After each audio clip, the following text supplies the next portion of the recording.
Good morning po mga kapatid. Our devotion for today, the Fatherhood of God. Scripture reading, Hebrews chapter 12 verse 7 through 11, and our key verse, 1 John chapter 3 verse 1. Behold, what manner of love the Father hath bestowed upon us, that we should be called the sons of God.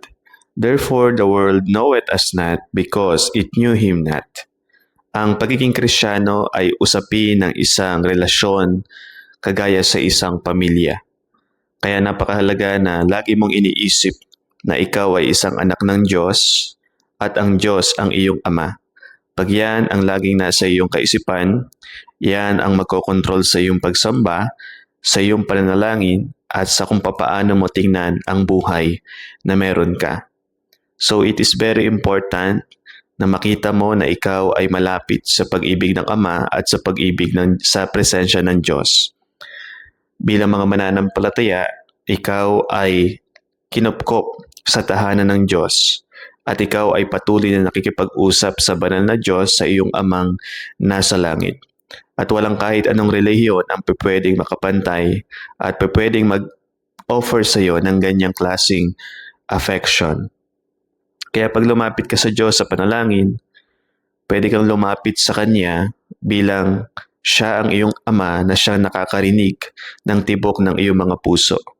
Kaya niyang alisin lahat ng iyong kabigatan, kaya niyang alisin lahat ng iyong alalahanin sapagkat siya ang nakakaalam lahat ng iyong pangangailangan.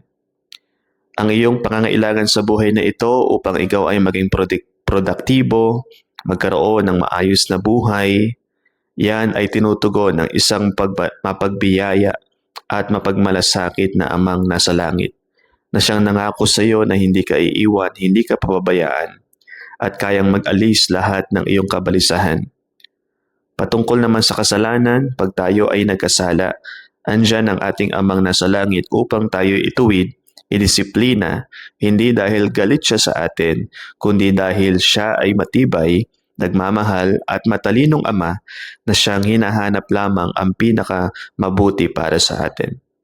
So yung dakilang pag-ibig ng ating Amang nasa langit ay ating makakamtan. Ama namin nasa langit, sa araw na ito, tulungan niyo po ako na tumugon ng maayos sa inyong koreksyon at sa iyong disiplina. Salamat po sapagkat lagi mong iniisip ang pinakamabuti para sa akin. Ito ang aking dalangin, nagpapasalamat sa pangalan ni Jesus. Amen.